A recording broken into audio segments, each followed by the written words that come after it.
International Silver Company presents the Silver Theater. Starring Helen Hayes in Crossroads for Two, an original two-part story by Therese Lewis and Hubble Robinson, adapted for Silver Theater by True Boardman and directed by Conrad Nagel. Brought to you in behalf of two of the greatest names in silverware, International Sterling, world-famous soldered silver, and 1847 Rogers Brothers, America's finest silver plate.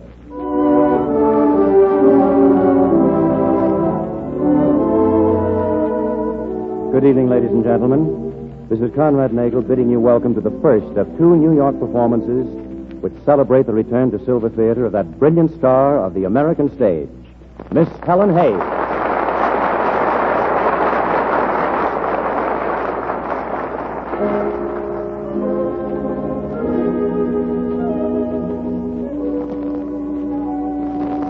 And now our play is about to begin. The house lights dim and the silver curtain rises on Act One of the two-part drama Crossroads for Two, starring Helen Hayes as Brenda Mason, with Carlton Young as Steve Carr and Roberto Bomberg as Pablo. The premiere of a new play has just come to its end. And as the curtain falls on the last of a score of curtain calls... Brenda, it was beautiful. Never given such a performance. You've got a hit, Brenda. Oh, thank you. You're grand, all of you, and the swellest cast of work with I've ever known. And now, what time is it? 11:20. Good Lord, I'll never make it. Excuse me, everybody. I've got a train to catch. What about the Brenda part? Where are you going? Oh, Miss Brenda, that show tonight? Well, I want to tell you. Then tell me later, Ellen. I just have time to make it if I don't change. Hand me that cold cream. Oh, yes. Brenda, you decent? Oh, it's Mr. Barton, Miss Brenda. Yes, come in, Lee. Brenda, my dear, the superb. What happened to you tonight? You're outdoing yourself. And not even Brenda Mason has the right to be better than Brenda Mason. It did go all right, didn't it, Lee? All right, with 20 curtain calls? Why, half of Washington's out there to meet you. Do you know that? And I've got... Word, Miss Brenda. I'll be right there. Taxi? Lee, darling, this is the one night I can't meet anyone. I'll be back for the show tomorrow, but I've simply got to catch the 11:30 for New York. New York? But why? For just about the most important thing that ever happened to one Brenda Mason. Yes? I meant to tell you before, but, well, somehow I haven't told anyone. I've adopted a son, Lee. You... Brenda. He's a refugee, a 9-year-old war orphan from Barcelona. I found him through the former Spanish consul in New York. Then you've never even seen the child? No. His boat docks tomorrow morning at 8 o'clock. That's why I've got to go now. I don't intend to have Pablo arrive in America without his brand new parent being on hand to meet him. Now, wait a minute. You're not going down to meet that boat all by yourself. Why not? I seem to do a great many things for myself. Well, not this. I'll come to New York later tonight. I'll fly in. If you become a foster mother, that ought to make me sort of a foster uncle. Oh, Lee, that's wonderful, and you can bet you're elected.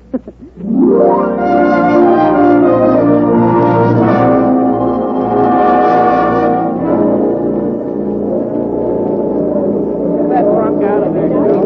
Lee, why is it that... What did you say? I said, why is it that... What? I said, why is it that the last 10 minutes of a ship's arrival is always 4 hours long? It's because...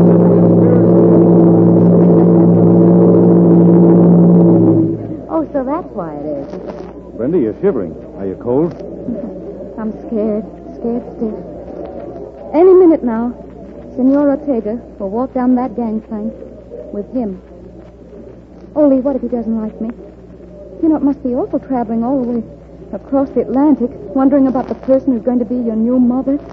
And maybe I won't be the kind of person you imagined at all. Of course you won't. You'll be a lot finer. Do you suppose you'll know any English? Or will we just have to stare at each other? Talk sign language? Now, look, will you stop worrying? No. Brenda, why are you adopting this boy? After all, there's been nothing to stop you from, well, marrying the right man and having children of your own. Nothing except the absence of the right man, Lee. And as for my adopting a child, why shouldn't I? I've got money, success, all any woman could ask except one thing. Someone who needs affection. Someone who needs me. If I were only 9 and spoke Spanish. Look, Lee. They're coming. Senor Ortega and Pablo. Hey, this is going to get me. Look, at the first sign of a weep out of me, kick me or something, will you? Yes, but then who's going to kick me? Oh, look at him, Lee. He's beautiful. Easy now, Brenda. I'm all right. Oh, Miss Mason. How do you do, Senor Ortega? This is...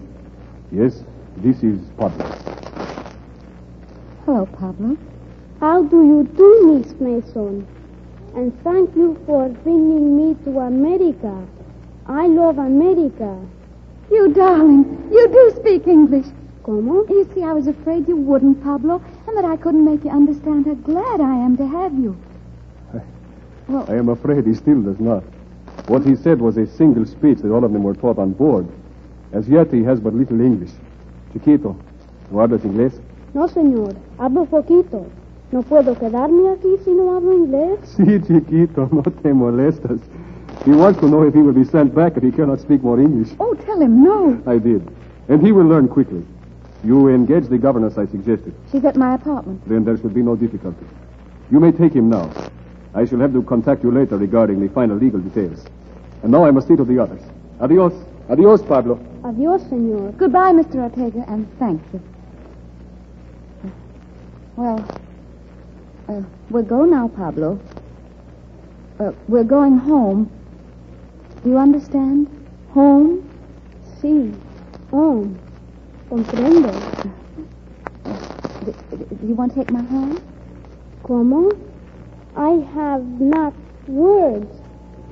Oh, Pablo, if your heart is anything like mine, we don't need words at a time like this.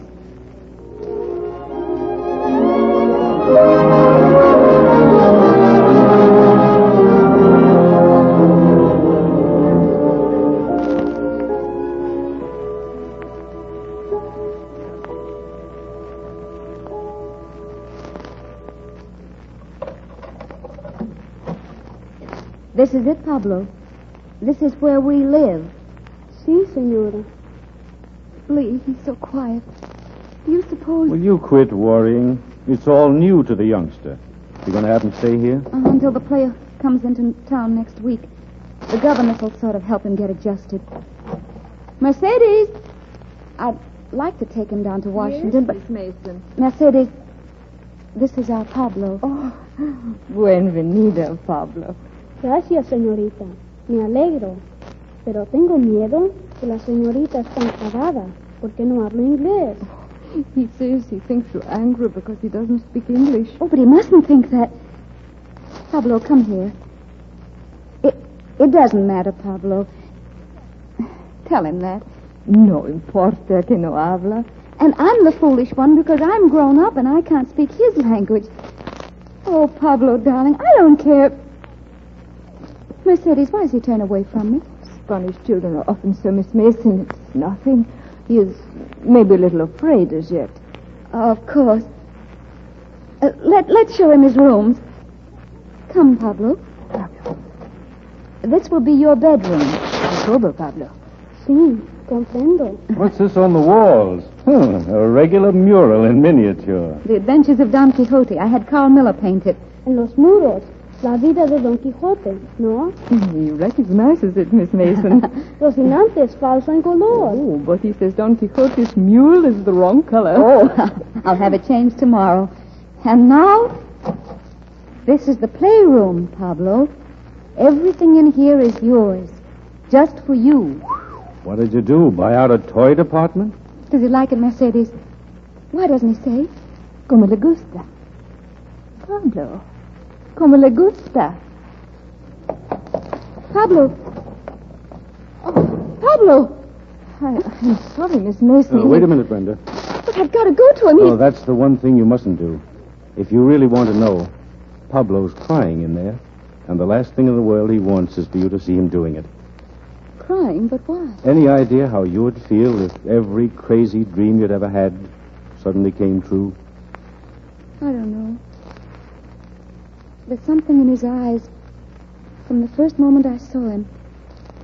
A sort of fear. Or even resentment. I've got to lick it, Lee. Pablo and I have to be friends. Otherwise, nothing will have changed for either of us. We'll both just go on being lonely.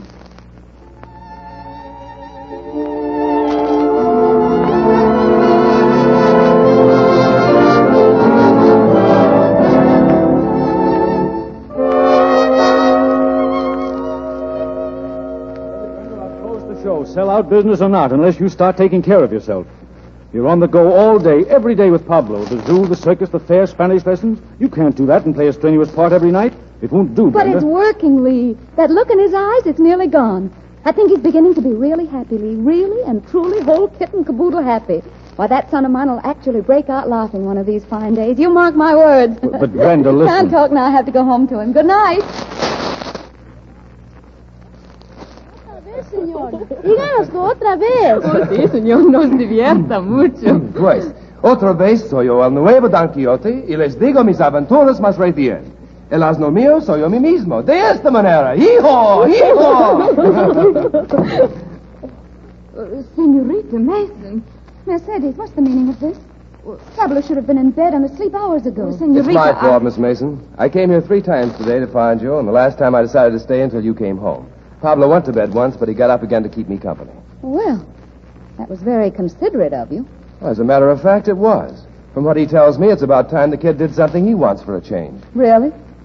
Who are you? I'm Stephen Carr. Look, the señor. He bring to me esta medal. What is it? A medal. The Distinguished Award for Valor of the Spanish government. It was of my father. You knew Pablo's father? We flew together in Spain. You flew... Oh, I see. Here, Pablo, here's the medal. It's very fine. Tell her what it says. El murió porque los In hombres... English. She speaks not Spanish. It says, he died because men cannot live in chains. See, for the liberty it is good to die. Right, Pablo. Please don't talk to him like that. Mercedes, you'd better take Pablo back to bed now. Sí, señorita. Good night, Pablo. Good night. Buenas noches, señor. Buenas noches, Pablo. Mr. Carr, I believe you've accomplished whatever you came for. And now... You don't like me very much, do you? Why? Because I made Pablo laugh? How many times have you heard him laugh, Miss Mason? I wish you... You wish I'd go, I know. But first you should know this. I was with Pablo's father when he died. He made me promise to find the kid and adopt him. Adopt? Well, that's very interesting, Mr. Carr. But Pablo happens to be mine, and I wouldn't think of giving him up. Besides, I don't know anything at all about you. You've suddenly turned up here out of the blue. Out of Spain. Very well, then, out of Spain. And I'd have been here sooner, except that I was helping to fight a war. You knew there was one. Yes, I did know. And if there's anything I hate worse than war, it's outsiders who can't wait to get mixed up in the fighting. I read about that somewhere, Miss Mason. You gave an interview. I've given a great many. I do whatever I can for peace. It's rather a lost cause, but not to me. You fight for peace, is that it? Work for it, yes. It may sound odd, but I like to think I do the same. It does sound odd. We can't decide this tonight. But I'm glad to know you believe in settling things peaceably, Miss Mason, because I'm going to do everything I can to take Pablo away from you.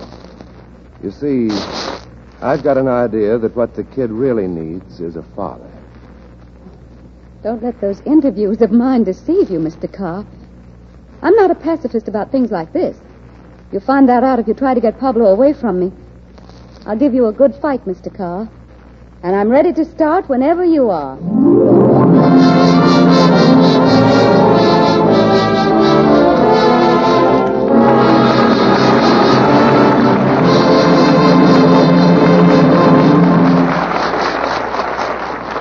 And so the curtain falls on Act 1 of Crossroads for Two. Before it rises on the second act, the act that will bring an answer to one of Brenda Mason's most pressing questions. I'd like to answer a question that was asked over 200 years ago. Mr. Shakespeare wanted to know what's in a name, remember? Well, we could tell him that names do mean something. They have associations. Those of you who are familiar with Rachmaninoff's prelude in C-sharp minor or Richard Wagner's famous prelude to Lohengrin will agree that the name prelude is rich in beautiful associations. In the past, it's made musical history. And in the present, it's making silver history. For ever since its creation in the early spring, this newest of international sterling's solid silver patterns has been winning first place in the hearts of women who seek perfection in all its forms. And this is why. Prelude, ladies and gentlemen, is a pattern that in a very special way expresses the new romantic mood of today. Its lines are soft and rhythmic, and the cluster of roses which forms the prelude ornament has an indefinable charm, a richness and elegance that will make your entertaining memorable. Yes, Prelude is exquisite as a fantasy, and yet it has, too, the enduring beauty of the truly genuine. For Prelude is sterling silver, solid silver through and through, that will enrich not only your own life, but become a precious heirloom to your children's children. So remember that name, Prelude, the most sought-after pattern in solid silver today.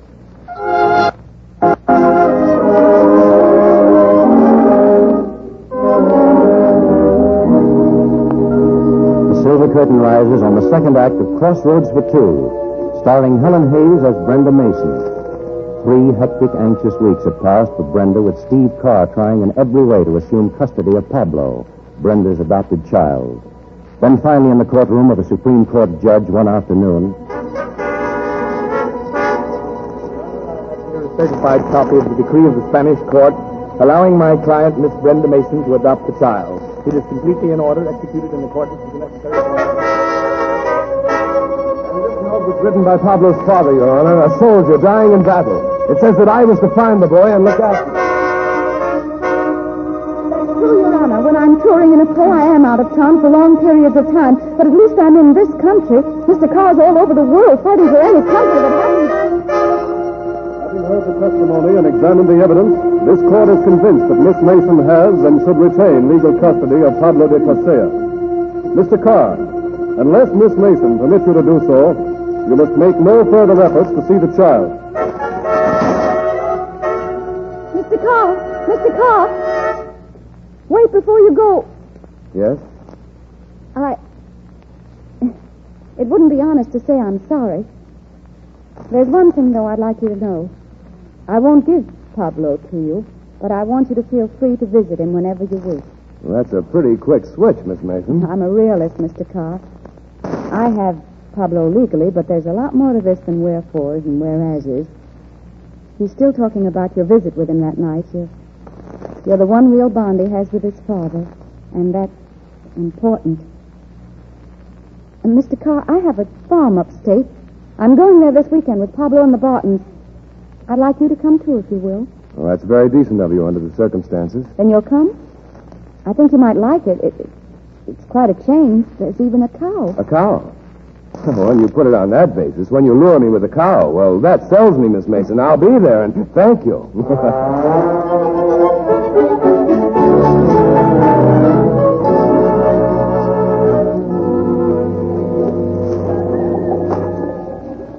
Good morning. Oh, hello, Mr. Carr. Sleep all right? Perfectly, thanks. Are you always up at this hour of the morning? Well, it seems my son comes from a long line of early risers. Since I've so little time to be with him, I've started turning out early, too. Right now, he's taking the cow down to pasture. Let me help with that digging. No, Here, give it to me. Why, what's the matter? It's nothing. It's a little crazy, in fact. What is? When you took that spade away from me just now, Well, have you ever had something happen, and just at that moment you get a flash that the identical scene had happened sometime before? Sure, I know what you mean. It hasn't, of course, just a retroactive imagination. At least that's what they taught us in psychology. Where'd you go to school? Kansas State, when I went, that is. Half the time I was hanging around airfields or trying to put old jalopies together. I'm still at it, too, more or less, only now it's a new kind of combat plane. Oh. I tested a ship in Spain, but it wasn't sound. So now I'm making changes. If they work out all right, I'll take it abroad and try again. You'll fly for some country while you're doing it? Sure. Which one? Oh, I don't know. Maybe China. Maybe some little European nation that's either got to build up its air force or else. Or else what? Or else some big friendly neighbor will take it over. War happens to be your business, Mr. Carr. Please don't make it Pablo's. You think I would? Why not? You seem to enjoy fighting other people's wars. And you're not satisfied with the planes they already had to kill people. You're devoting your life to perfecting a better one. You've pretty well made up your mind about me, haven't you? Yes. As it happens, my own father was killed in the World War. I learned then about needless destruction, and I've hated it ever since. So while you're my guest here, I ask you not to talk to Pablo about war or any of your deadly little mechanisms that make it possible. Will you agree to that? All right, Miss Mason. It's a bargain. And now, do you suppose we can have breakfast, or aren't your guests allowed to talk about food either? On the contrary, Mr. Carr, I often say a man's best friend is his breakfast.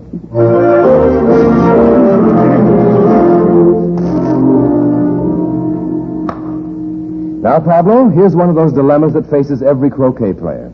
You can either try for the wicket or hit Miss Mason's ball. I think the wicket, no? Well, you'll have to figure out your own strategy, Pablo. But, of course, if you did hit Miss Mason's ball, you'd have 2 chances to make the wicket, and then you could hit her again right after you went through. And that, I suppose, is letting him plan his own strategy. It'll make a man out of him. Now, put your foot on the ball, Pablo, and smack it into the woods. Oh, Mr. Carr, you think of everything.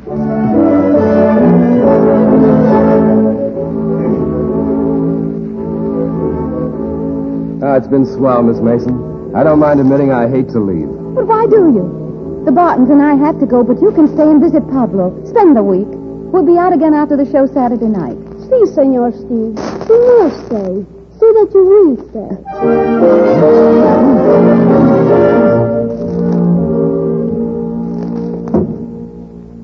Hello there, still up? Miss Mason, I thought you were going to stay in town on show night. Couldn't do it. A week at a stretch is too long away from that young caballero of mine.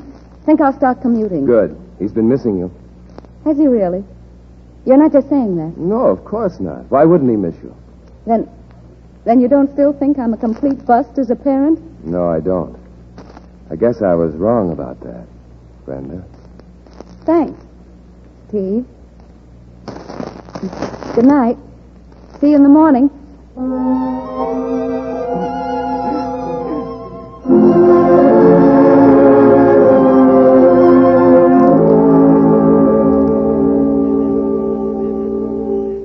So, you see, Pablo, when people say, what is a picnic? You say, sandwiches, sunburn, potato salad. And red ants. And this is what I meant when I talked about quiet paddling. Regular Indian style. Can't even hear a swish. Now listen. Pablo. He's asleep. Yeah. Swell day. Swell night. Where's that music coming from? I don't know. Somebody's radio across the river, I guess. Want me to paddle? No, that's my job. You lie still. Don't forget, you have a show tomorrow. Uh-huh. Brenda, what are you thinking? I wasn't really. Just looking up at the stars and, well, wondering about the person who made them, and this river, and this night. Boss architect. Uh-huh, exactly. The boss architect. He must be very proud of designing a night like this. I've seen a few other designs he couldn't be very proud of. Maybe those weren't his fault. Whose were they then? No, I'm afraid even the boss architect makes a lot of mistakes. For one thing, he put the North and South poles too far apart. The North and South... Oh, did he, Steve? Didn't he? I'm not so sure. Oh, Brenda. Senor Steve? Oh, Pablo. We are near to home yet? Already, perhaps? Yes, son. We are near to home yet already, perhaps.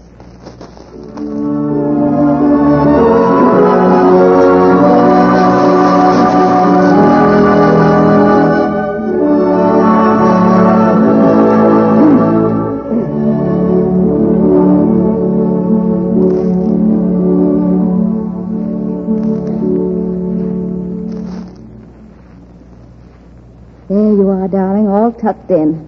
Warm enough? Sí, I'm enough warm. Buenas noches, Mamma Mia. Mamma Mia. Pablo, you never called me that before. Steve, he said to me that I should now call you so. Good night, Pablo. Buenas noches. And sleep tight, darling. Sí, very tight will I sleep. Come on, Steve. Yeah. Oh, I'm nearly forgetting. My plane, Steve. The little aeroplane you gave to me. I can have it to sleep with me, no? A plane? It is there, Steve, by the window. You see, Mamma Mia? Why, it's a lovely toy, Pablo. A transport plane. No. It is like the one that Senor Steve and my father, they flying to shoot down the enemy. But it is better, faster. Oh, Mama, Brenda. Senor Steve. You stay here, Pablo. Brenda. Don't say anything. Just let me alone. Look, Brenda, I broke the promise I made you, I know that. But it was unavoidable. I've been working nights out in the barn on some small models of my plane. Pablo found them yesterday and begged for one. After all, what harm does it do? It does a great deal of harm. Pablo doesn't see that plane as a toy or a model. It's the real thing to him. And it brings back all the memories I'm trying to make him forget. And you think you can? I know I can. But not if you keep all of it alive for him. Not if you keep reminding him of Spain, of his father. His father who went up in the air to kill men, but who got killed himself instead. I suppose you'd like to train Pablo to fly, too, so he can shoot down some other man, or a dozen men. And you could train him. Who better? It's your trade, your living. It's your life. Brenda, listen to me. No, I don't want to ever listen to you again. All right. Have it your way, then. Your prim, proper, pacifist way. And lock Pablo up somewhere so he'll never read a newspaper or hear a radio. That way he won't know what's really happening in the world. And he'll think you're grand when you make your little speeches for peace with all the rest of the talkers who do nothing. I'm beyond that now, Brenda. I've seen people killed. Women and children, animals too. And it made me mad, fighting mad. So I'm trying to do something about it. That's my job, a man's job. And it's about time I got back to it. I agree with that. It's more than time you left here. There's a train in half an hour. That's fine. Brenda. Goodbye, Steve. And I'd rather you didn't see Pablo again. You needn't worry. I won't. Goodbye. Oh, Steve. Mamma mia, Senor Steve. He's going away? Yes, Pablo, Senor Steve. He has some business to attend to. He will not even say adios? No, he won't even say adios. Mamma mia, you cry. I'm sorry, Pablo. Because of Senor Steve you cry? No, Pablo. Just because the boss architect made the North and the South Poles so far apart.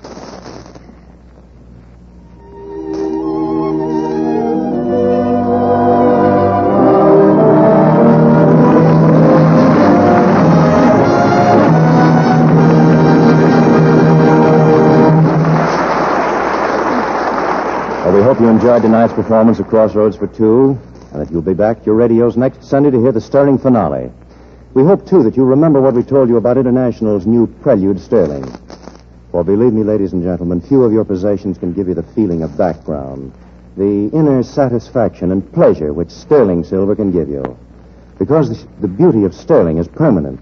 It's solid silver, through and through. Standing beside me now is a young man who can answer your most down-to-earth questions about sterling silver. Be sure to listen to him.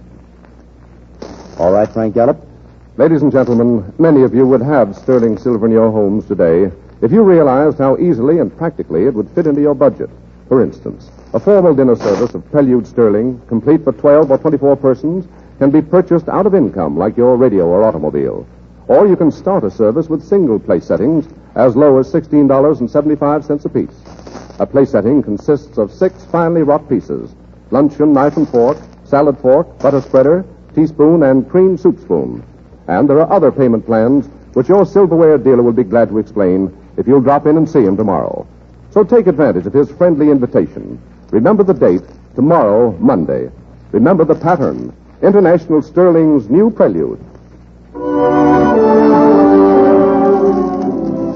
Next week, ladies and gentlemen, Helen Hayes, Carlton Young, and Roberto Bomberg will bring you the moving finale of our two-part drama, Crossroads for Two. Next week also will mark the last of these Silver Theater broadcasts for this season. So be sure to be with us, won't you? In the meantime, remember, if you want solid silver, you want International Sterling. If you want silver plate, you want 1847 Rogers Brothers, both proudly created by International Silver Company. Original music on tonight's show was scored and conducted by Mark Warno. This is the Columbia Broadcasting System.